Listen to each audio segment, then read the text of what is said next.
ምን እንደምሸትና ምን እንደምመስል ካሁኑ ጠፍቶኛል። ምን እንደምሸት አላውቅም። ምቾትና ህልውና ትርጉም አልነበራቸውም። እውን ሆኖ የሚታየ ነገር ቢኖር ከፍታ ነጥብ 1702 ብቻ ነበር እና እያንዳንዱ ሰው ወደ መጨረሻ ግቡ ወደ ተወሰነለት ጥሪ ይፈጥን ነበር። በፍጥነት ነበር የምንጓዘው። አንዴ ብቻ ነበር ለውሃ ያቆምነው። የሞቀ ውሃ እየተስማማኝ ሄዷል። ወታደሩ በዚህ በረሃ ከቀዝቃዛ ይልቅ ትንሽ ሞቅ ያለ ውሃ ነው ጥም የሚቆርጠው ሲለኝ ይገርመኝ ነበር። ነገሩ እውነት ሆኖ አግኝቼዋለሁ። የቀይ እምቡጥ ጦር አባሎች ሰውነታቸውን እንዲያጸዳዱ ታዘዙ። የ17ኛው ክፍለ ጦር አባሎች አስተናጋጅ በመሆን ምግብ ውሃ ከማቅረብም ሌላ ልብሶቻቸውን ወስደው ያጥቡላቸው ነበር። ካሜራችን ተከተላቸው። ገላቸውን ሲታጠቡ አፋፍ ላይ ቆሜ መለከታቸው ነበር። ራሳቸውን ለሞት የሚያጠምቁ መስለው ታዩኝ። ለዚህ አደገኛ ተልኮ እያንዳንዳቸውን ያነሳሳው ነገር ምን እንደሆነ አላውቅም። እያንዳንዳቸው ለዚች ሀገርና ለዚህ አብዮት ከሌሎች ይበልጥ ተቆርቋሪ ሆነው አይደለም ወይም አይመስለኝም። ግን አንድ ነገር ይሰማኝ ነበር። በውስጣቸው የህይወት እሳት የሚነድ ነጻ ሰዎች ነበሩ። ነጻ ሰው ውብ ነው፣ ቆንጆ ነው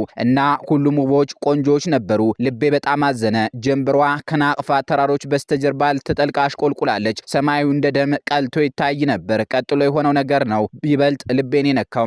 የቀይ እምቡጥ ጦር አዛዦች ለዘመዶቻቸው ወይም ለተወካዮቻቸው ወይም ለሚመለከተው ሰው የሚያስተላልፉት መልእክት ካላቸው እንዲጽፉ ተጠይቀው ነበር። ምን መልእክት እንደሚተው ለማወቅ ፍላጎት ስላደረብኝ አንዳንዶቹ እንዲያሳዩኝ ጠይቄያቸው ነበር። ምናልባት አደጋ ደርሶብኝ የሞትኩ እንደሆነ ያለኝ ጥሬ ገንዘብ በሙሉ ለቀይ ኮከብ ሁለገብ አብዮታዊ ዘመቻ እንዲሰጥልኝ ጠይቃለሁ የሚሉ መልእክቶች ብዙ ነበሩ። አሳልፈው የሚሰጡት ውድ ህይወታቸው አልበቃ ብሏቸው ይሆን በማለት ተገረምኩ። ለሚስት፣ ለልጅ፣ ለወንድም፣ ለእህት፣ ለአባት ወይም ለዘመድ የተጻፉ ደብዳቤዎች ጥቂት አልነበሩም።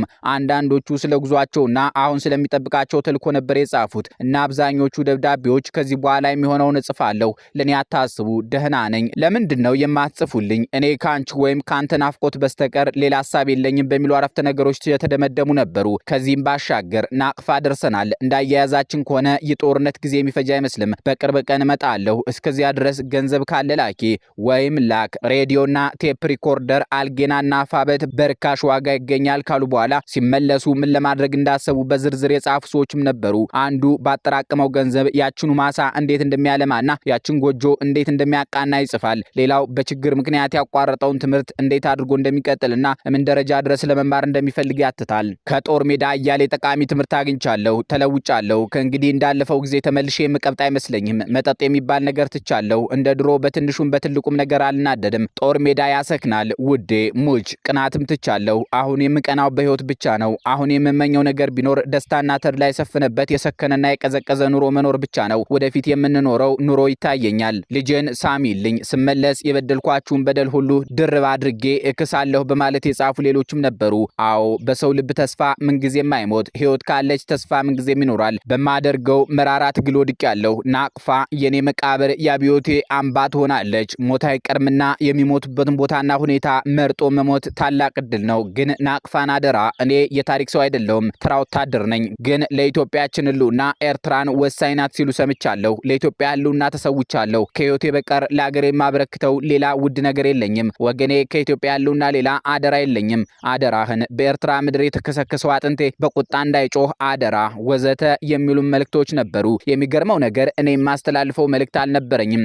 ጨርሶም አላሰብኩበትም ነበር። ስለ ሞት አስቤ አላውቅም። የሙያዬ ባህሪ ያለምንም ስጋትና ጭንቀት በማያቋርጥ አሁን ሁኔታ ውስጥ የመኖር ልማድ አድሮብኛል። ስለ ወደፊት ለምን ይታሰባል? ትኩስ ዜና፣ ትኩስ ህይወት፣ ሞት ለኔ ምንም አልነበረም፣ ሆኖም አያውቅም። ትኩስ ዜና ከማጣት አበቦችን ካለማየትና የቆንጆ ሴት እጅን ለመንካት ካለመቻል የበለጠ ስቃይና መለየት ምን ይኖራል? ሞት ትርጉም ሰጥቶኝ አያውቅም። ምናልባት እድሜ ስላልተጫነኝ ይሆናል። ሞት ሲቃረብ ሐሳቤ ምናልባት ሳይለውጥ አይቀርም።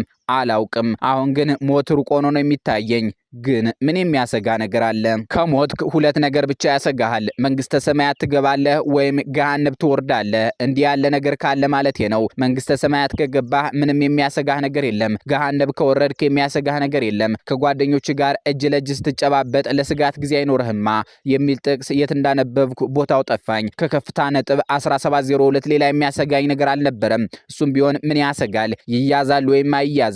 ይልቅ ጭንቀቴ ዜናውን እንዴት አድርጌ እንደማስተላልፍ ነበር። ነበር። ጭንቀቴ ምንድነው? ዜናውን ቢሆን ይተላለፋል ወይም አይተላለፍም? ነገ ምን ትርጉም አለው? ሰው ለምን ይጨነቃል? እውን ነገር አሁን ብቻ እኮ ነው። አሁን አለው፣ ደህና ነኝ፣ እተነፍሳለሁ፣ ውብ ኮከቦች እቆጥራለሁ። ይበቃል። አሁን አለህ ወይም የለህም። ጭንቀቱ ምንድነው? ሌሊት 2 ጊዜ ከእንቅልፍ ልቤ ቃዥቼ በመባነን ነቅቼ ነበር። ሁለቱንም ጊዜ ላባ አስምጦኝ ነበር። አንድ ጥይት በሄድኩበት እየተከታተለች ታባረረኛለች። እንዳትመታኝ ሮጣለሁ። ላመልጣት አልችልም። ትደርስብኛለች። ገደል አፋፍ ላይ ደርሳለሁ።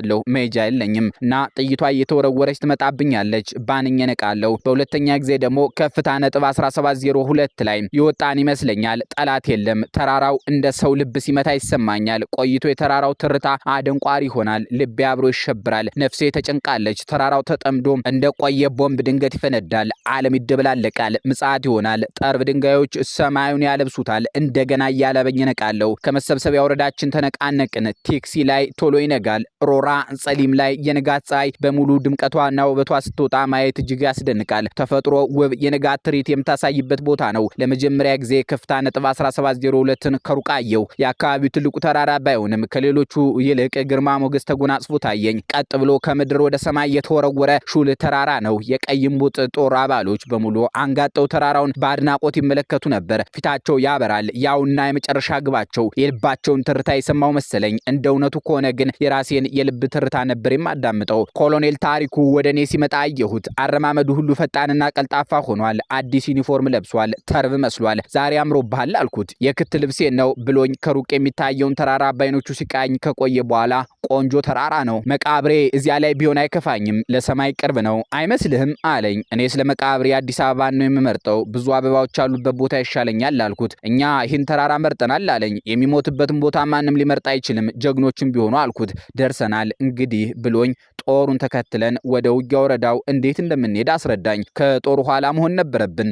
አይዞህ ስለኛ አታስብ አልኩት። እንድትሞቱ አልፈልግም። የወሬ ስንቅ ይዛችሁ ብትመለሱ ይሻላል አለኝ። አበቃን። የጽሁፉ ምንጭ በዓሉ ግርማ በኦሮማይ ከገጽ 315 እስከ 319 ያሰፈረው ነው። 1975 ዓ.ም የታተመ መጽሐፍ ነው። አሳፍ ኃይሉ በፌስቡክ ገጹ የዚህም መጽሐፍ እንዲህ ያለ ክፍል አጋርቶት እኛም ለእናንተ አስደመጥናችሁ። ሰናይ ጊዜ